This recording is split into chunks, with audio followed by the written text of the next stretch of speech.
Help can be hard to come by when it comes to making content. Maybe you don't have any friends who are into this, maybe you don't trust anybody to film it the way you want, or you're uncomfortable even asking. Not too long ago, I made a video about this topic. This is a deeper dive into how you can film all by yourself and still have it look cinematic. For starters, the thing that makes people not even want to do this is not knowing what to film. Here's a simple shot formula you can always use. Establish. Establish your location, establish your character, establish your detail. This is the simple formula films use, and it always works. Filming a wide shot of your location gives context on where we are. Filming a medium shot of you gives the viewer context on who we're following. And filming a close-up shot gives the viewer context on what we should be focusing on. If you're ever stumped on what to film, this always works in this sequence. When you're filming yourself, you can't get super fancy with movement because nobody is behind the camera. Gimbals are pretty much out of the window, so we gotta use composition to make our shots interesting. The easiest way by far to get a decent composition is just using a grid on your camera. Framing yourself up at one of these points will give you a good looking shot most of the time. But here are some other composition techniques.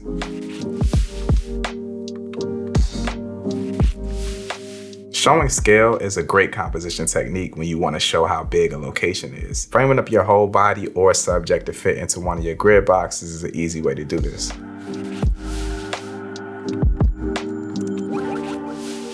Using leading lines is an easy way to guide your viewer's eyes to a point in your frame. Pay attention to any lines that travel across your frame and place yourself in the path of those lines. It not only makes the shot aesthetic, but it draws everything to focus in on you. Symmetry just looks good always. This is when the left side of your frame matches the right side. Placing yourself in the middle of a frame that has a symmetrical background draws the viewer's eyes directly to the center of the frame and helps you stand out. Creating a frame within a frame is another composition technique that draws the viewer's eyes in. Look for things like doorways, mirrors, or other elements that create a natural frame within your shot and place yourself within those frames. One of the biggest things you want to be aware of when creating a good composition is that you're clearly visible in the shot. Contrast is a good way to do this. A clear difference between the highlights and shadows makes it really easy to detect what the subject of the frame should be. Silhouettes or even using color that pops off of each other is an easy way to achieve good contrast in your compositions.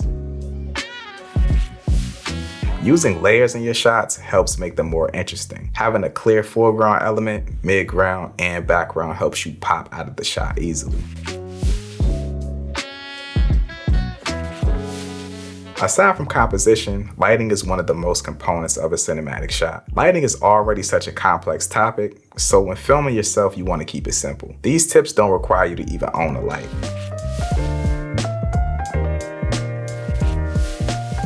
Shadows are your best friend. I know it can be tempting to make sure everything is bright and lit, but shadows help define the shot and even your subject. Without them, everything just looks flat. One of the easiest ways to make your shot look more cinematic is to film from the shadow side of yourself. This instantly adds more depth to your shots, and it doesn't matter where or when you're filming. You can get up nice and close to a window and film from the shadow side, and it's always gonna look good. Even if you find yourself outdoors and the sun is harsh, filming from the shadow side is gonna make it look good. Removing light on camera side is also a good tip for making your shadows even more dramatic. Using a light stand, some black fabric, and placing it on the camera side next to you when filming yourself enhances the shadows and makes that shot look nice.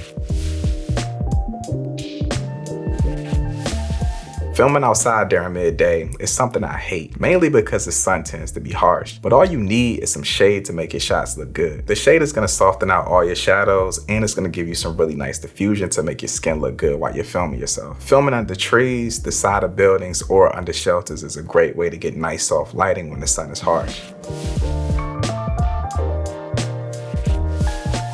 If you have and want to use lighting, one of the easiest ways to make the process simple when filming yourself is to just place the light from the same direction of a light source that's already in the shot. If it's a lamp in the shot, placing your light from that same direction will make it look like the lamp is lighting the shot. The goal when using lights is to make it seem like they're not even there. Using this method while using lighting makes it look natural.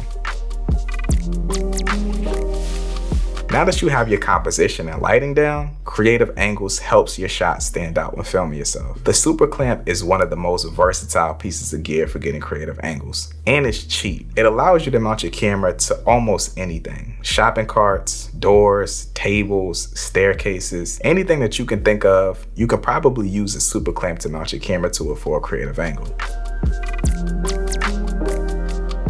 The overhead shot is one of my favorite shots to get when filming myself. It's such a unique angle.